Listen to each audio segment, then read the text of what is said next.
So we're back for another Power Review, Season 5, Episode 4.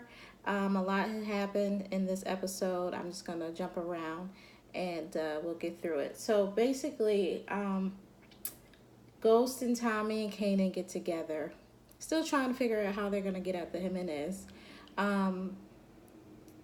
What happens is Kanan drops a bombshell to Ghost telling him that Tommy... his father got out of jail, and Ghost, of course, is pissed. Like really, dude? Like, you're not gonna tell me that your father got out of jail? Like, why is he out of jail all of a sudden? And had you forgotten that he tried to blackmail me? And I actually forgot about that. So it makes it more of a concern. Forgetting that what he did, well, he killed the guy for Ghost. So that could get Ghost in trouble because they'll probably won't even charge him just to get at Ghost.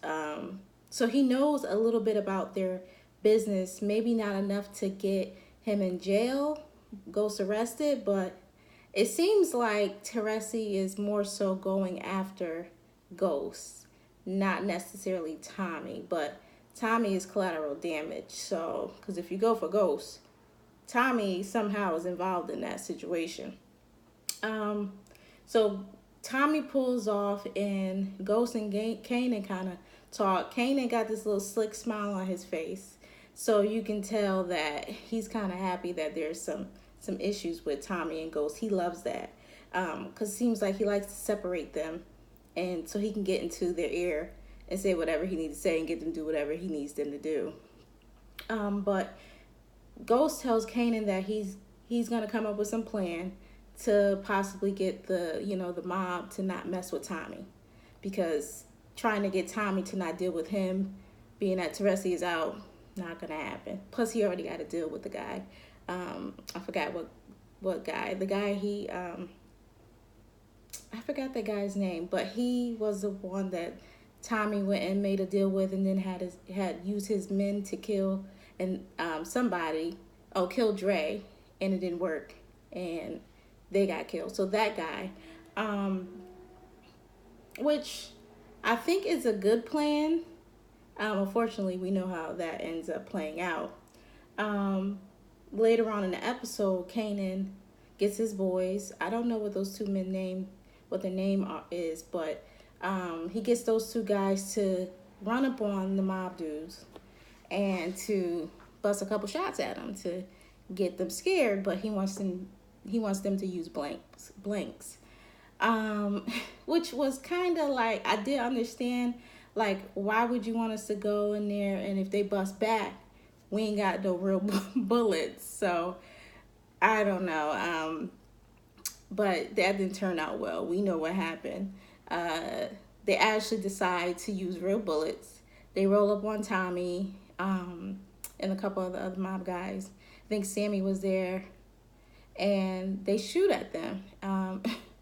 Unfortunately, Kanan sees that one of the guys actually did get shot and he had some blood, so he realized that those were real bullets, and he came after his boys, and he had to do what he had to do. That was a good call for him to just roll up on them and just shoot them, because, I mean, they fucked up the whole plan, so they had to go. Bye-bye. So Tate and Ghost still has this, ongoing situation with the fundraising, trying to get money up, and they have another event at Truth. Tasha doesn't go. Tasha's dealing with a whole bunch of stuff still with Raina, so she doesn't go, and Ghost gets up there to make a speech. Tate didn't want him to get up there to make the speech. He wanted to make the speech, but he caught Tate while Tate was talking to that couple, and he got his ass up there, and he started speaking. Unfortunately, he saw a little girl that looked like Raina, and I didn't think he was gonna go into the crowd and like touch the girl.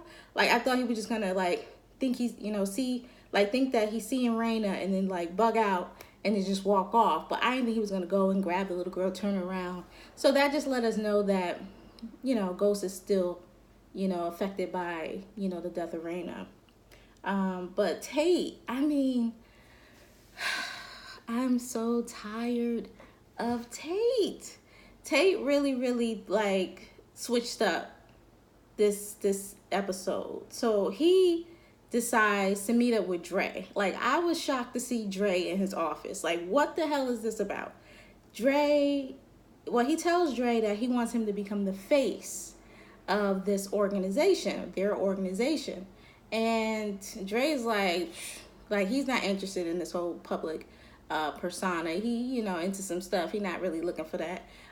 So he blows him off.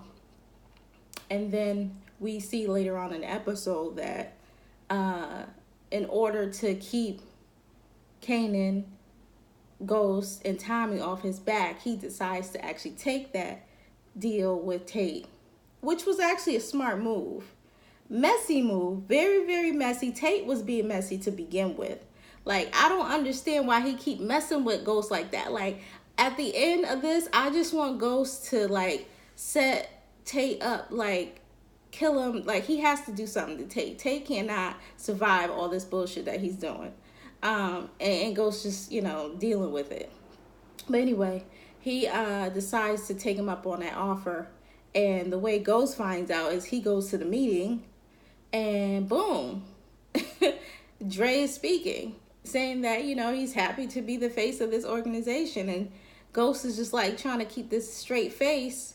And I felt for him. Like, I know he just wanted to reach across that table and choke Dre out. Like, how dare you, the audacity to be part of the reason why Raina is not here, but then become the face of it when you know these niggas is trying to kill you. Like, oh my God, the audacity. I mean, Dre is a piece of work. Tate is a piece of work. Like, this whole situation is just going to be crazy. I wasn't expecting that at all.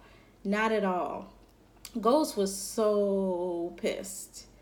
And you see what he said. He said, trust me, I'm never going to forget this. Like, it's going to be a problem. I don't know what's going to happen, but something needs to happen. Also, so with Angela, she gets to take over, that case about Ray Ray. She gets the files and all that stuff. And also, she finds out that Arturo, I can't say his name for nothing, Arturo, the guy that is the head of the Toros gang, they decide to get information from him about the Jimenez and, where their whereabouts may be. And then later on, we see that Angela brings Arturo in, and he basically like, I didn't kill Lorenzo. It wasn't really me. He like snitches so easily. Like, he basically said, look, Alicia and Diego, they're going to be leaving soon. And I think it was like the next day they were going to be leaving, so they had to basically move fast. But Arturo he snitches. Like, it didn't even take nothing for him to snitch. So then they go and, well, actually before that, Alicia pops up on Dre, and Dre tells him, well, he was working on the books, and, there was a couple issues, and he basically says, like, look, people, like, the bottle girls are quitting, like, Diego's, like, super aggressive when he's here, he ran up a $60,000 tab, so Alicia's like, all right, well, I'll handle it or whatever, don't worry about it. And then later on, Dre, Cristobal, Diego and Alicia, before they leave, they meet up I guess they were getting ready to hop on that airplane. And Alicia puts Cristobal in charge of the books. Dre wasn't really feeling that. But, I mean, Dre, you can't do everything. Like, I get you want to have control over your organization, but you got to have, like, what's the point? She was right. Like, you got to use him. He's here. Use him. So Tommy is creeping, though. Tommy sees this whole situation. Like, I started to get nervous because I was like, all right, Tommy's by himself. Like, is he about to go and,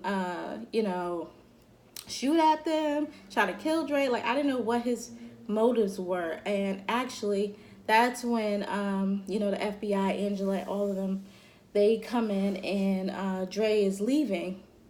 And, of course, they don't stop Dre. They probably don't even know that's Dre in the car, but anyway, Dre sees them coming. He's like, yo, this is crazy. They keep going.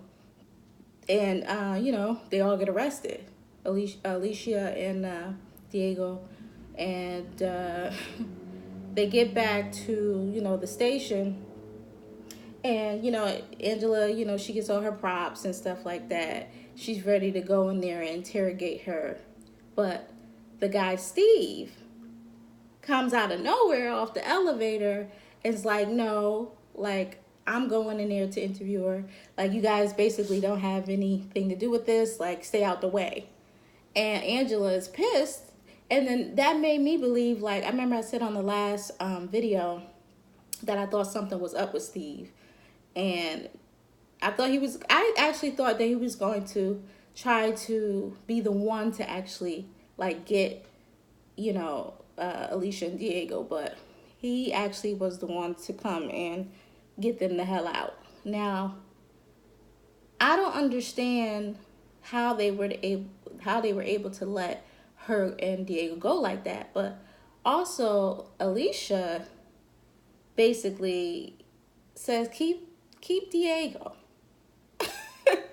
I was like, yo, she's something else. Like, keep Diego. Like, granted, Diego he just fucking up. But it made me realize more so that Alicia was really the one in charge compared to Diego. Like, I thought Diego was really running the show, but she's really running the show. Diego's a fuck up. And he be high on drugs and doing the most, as we see. So I just don't understand how they just let, like, this show, like, some things, like Angela in the past, like, I know, like, Angela should have been, like, disbarred, fired, all of that, but that never really happened. And now, I mean, they got all this evidence against Alicia and their fucking cartel, but they get to just leave free, like, really? Like, I just couldn't believe that. I thought that was a little bit unrealistic, but it is what it is. Then Steve and Angela get into it. He says that he wasn't trying to, do anything shady, but I don't know. But he was right. Like, I mean, why would I need to steal or, like, hang out with you to get information when I just have the authority to just come in here and just stop the whole show? Which was true. So I guess he really didn't have to, use her. Also, Angela then finds out, I don't know what paperwork she was looking at, but she finds out that Knox and Mock went to see Terezi. So that tells me, especially because Angela meets up with Ghost finally. I thought he was going to meet up with Dre. But when Angela walked in there, I was like, and Tasha moved out, so he's all vulnerable. And I'm like, here we go again. Angela and Ghost.